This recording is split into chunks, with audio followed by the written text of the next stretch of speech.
বিয়ে করব না, এটা করব না, তবে কিভাবে চলবে?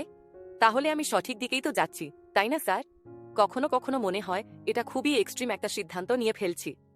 বিয়ে বলতে সাধারণত বোঝায় বিপরীত লিঙ্গের কারো সঙ্গে থাকা।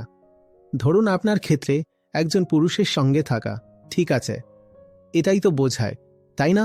ব্যবহারিকভাবে একজন আরেকজনের সঙ্গে থাকবে, কোনো দুজন মানুষ একসঙ্গে থাকছে, এটাকে কেই বা খারাপ বলবে?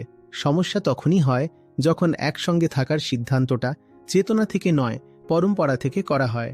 যদি বিয়ে সত্য থেকে আসে তাহলে বিয়ে খুবই ভালো জিনিস, কিন্তু আমাদের বিয়েগুলো সাধারণত সত্য থেকে আসে না।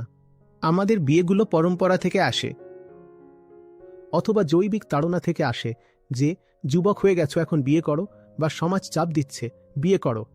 এই জন্যই বিয়েতে গন্ডগোল হয়ে যায়, কারণ বিয়ের কেন্দ্রটাতেই গন্ডগোল আছে।